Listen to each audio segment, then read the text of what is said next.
ஆண்டவராகிய இயேசு கிறிஸ்துவின் நாமத்தினாலே இந்த காலை வேளையை உங்களை அன்போடு வாழ்த்துகிறோம், வரவேற்கிறோம். கர்த்தர் உங்களை ஆசீர்வதித்து நடத்துவாராக. இன்றைக்கும் நாம் தியானிக்கிற தேவ வார்த்தை 1 தெசலோனிக்கேயருக்கு எழுதின நிருபம் 5வது அதிகாரம் 6வது வசனம்.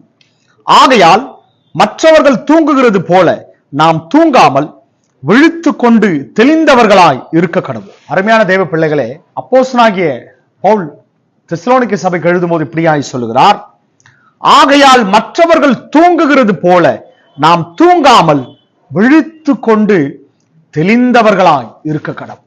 பாருங்க, ஏன் இப்படிப்பட்ட வார்த்தையை, இப்படிப்பட்ட காரியத்தை இந்த சபைக்கு அவர் சொல்லணும்? கவனிங்க, தெசலோனிக்கேயருக்கு சொல்லும் போது இப்படியாய் ஒரு வார்த்தையை சொல்லுகிறார், எப்பொழுதும் விழித்திருங்கள், தெளிந்தவர்களாய் இருக்க கடவுள்.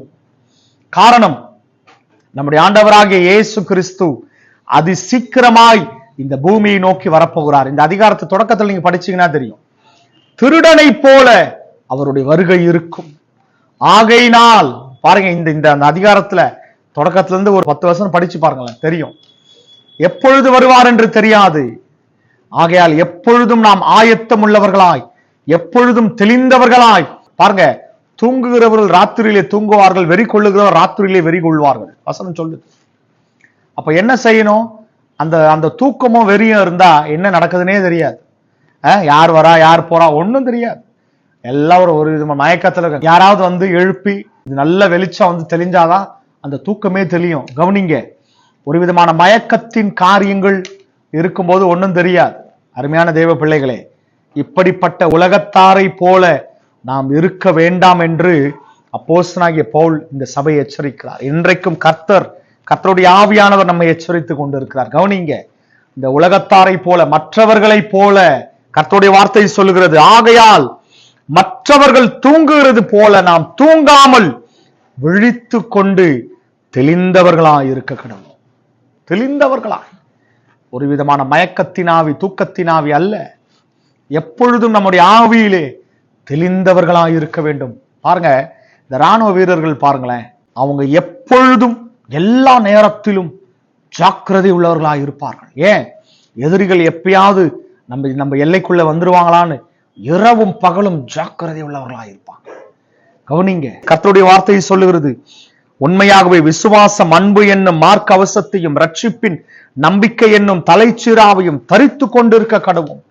ராணுவ வீரர்கள் பாருங்க, இரவும் பகலும் எப்பொழுதும் அந்த ஒரு யூனிஃபார்ம்ல எல்லாம் ப்ரொடெக்டா ரெடியா இருப்பான். ஒரு சண்டையோ ஒரு எதிரிகள் உள்ள வந்துட்டா அந்த நேரத்துல எடுத்து அந்த யூனிஃபார்ம் ட்ரெஸ்ஸ, அந்த ஆயுதங்களை எடுத்து அந்த ரெடி பண்றது கிடையவே கிடையாது. எப்பொழுதும் ஆயத்தம் உள்ளவர்களாய் ரெடி. அந்த சொன்ன அவங்களுக்கு கமாண்ட் வந்தவன் அடுத்த செகண்டே எடுத்து நின்று எதிரிகளை தாக்க முடியாய் அது ஒரு ஆயத்தத்தோடு இருப்பாங்க. அருமையான தேவ பிள்ளைகளே, ஒரு உலகத்தின் காரியங்களுக்கு இவ்வளவு ஜாக்கிரதை தேவைப்படுதுன்னா, இயேசு கிறிஸ்து உண்மையாகவே இந்த உலகத்தை நோக்கி அதி சீக்கிரத்தில் வரப்போகிறார். கவனிங்க, ஜாக்கிரதை. இயேசு கிறிஸ்து அதி சீக்கிரத்தில் இந்த உலகத்தை நோக்கி வரப்போகிறார். இங்க அவர் எப்படி குறிப்பிடப்பட்டிருக்குதுங்க? திருடன் வருகிற விதமாய் தெரியவே தெரியாது, எப்ப வருவான்னு தெரியாது. திருடன் பாருங்க, எப்ப வருவான்னு தெரியாது. பாருங்க, அதே போல திருடன் வருகிற விதமாய் இயேசு கிறிஸ்து எப்பொழுது வருவார், எந்த நொடி தெரியாது. திடீர் ஒரு நாள் எக்கால சத்தம் ஒலிக்கும், இயேசு நடுவானத்தில் இந்த பூமியில் இறங்கி வருவார். அருமையான தெய்வ பிள்ளைகளே, கடந்த நாட்கள் எப்படியோ போகட்டும், இன்றிலிருந்து ஒரு தீர்மானம் எடுங்க.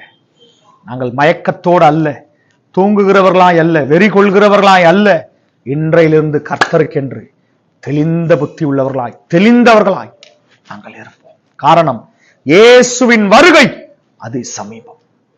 ஜாக்கிரதை உள்ளவர்களாய், ஆயத்தம் உள்ளவர்களாய், மற்றவர்களை ஆயத்தப்படுத்துகிறவர்களாய் உண்மையாகவே இன்றையிலிருந்து ஒரு தீர்மானம் எடுப்போம். ஜெபிப்போமா? அன்பின் தகப்பனே, அருமையான பிள்ளைகளுக்காக ஜெபிக்கும். கர்த்தர் நிச்சயமாகவே, கர்த்தருடைய ஆவியானவர் தேவனுடைய வார்த்தை சொன்னது போல, மற்றவர்கள் தூங்குகிறது போல நாம் தூங்காமல் எப்பொழுதும் விழித்துக் கொண்டு தெளிந்தவர்களாய் இருக்க கடவுள். எப்பொழுதும் விழித்துக் கொண்டு தெளிந்த புத்தி உள்ளவர்களாய், தெளிந்தவர்களாய், இயேசு அந்த எக்கால சத்தம் எப்பொழுது தொனிக்கும் என்று காத்திருக்கிறவர்களாய், இயேசு வரும்போது அவருக்கு எதிர்கொண்டு போக ஆயத்தமுள்ள பிள்ளைகளாக இருக்க கர்த்தர் உதவி செய்ய. இந்த காணொளி பார்க்கிற ஒவ்வொரு பிள்ளைகளையும் இத்தனை நாட்கள் எப்படியோ இன்றையிலிருந்து கர்த்தர் இன்றைக்கு அந்த ரட்சிப்பின் ஒரு ரட்சண்ய நாளை பிள்ளைகளிடத்திலே ஏசப்பா நீர் கொண்டு வந்திருக்கிற கிருபைகளுக்காக நன்றி. இன்றையிலிருந்து கர்த்தருடைய இயேசுவின் வருகைக்கு, கர்த்தருடைய நாமத்திற்கு, தேவனுடைய ராஜ்யத்திற்கு ஆயத்தமாகிற பிள்ளைகளாய் ஒவ்வொரு பிள்ளைகளையும் கர்த்தர் நீங்க ஆயத்தப்படுத்துங்க. இந்த கரம் ஒவ்வொரு பிள்ளைகளோடும் ஒவ்வொரு குடும்பத்தின் மீதும் இருக்கட்டும். தொடர்ந்து ஆசீர்வதிங்க, தொடர்ந்து பலப்படுத்துங்க.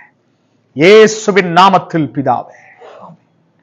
அருமையான தேவ பிள்ளைகளே, இன்னைக்கு கர்த்தர் நம்மோடு பேசி இருக்கிறார். மற்றவர்களை போல் எல்லாரும் அப்படிதானங்க இருக்காங்க, நாங்க ஏன் அப்படி இருக்கணும் தயவு செய்து நினைக்காதீங்க. இல்ல, நிச்சயமாக இல்ல.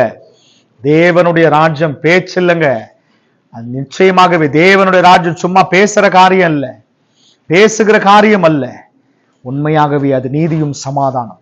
அந்த தேவனுடைய ராஜ்யத்திற்கு ஆயத்தப்படுவோம். இயேசுவின் வருகை அதி சமீபம். ஆயத்தப்படுவோம், மற்றவர்களை ஆயத்தப்படுவோம்.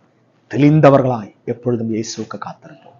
கர்த்தருக்குள் உழைத்திருப்போம், கர்த்தருக்குள் பலப்படுவோம். God bless you. ஆமென்.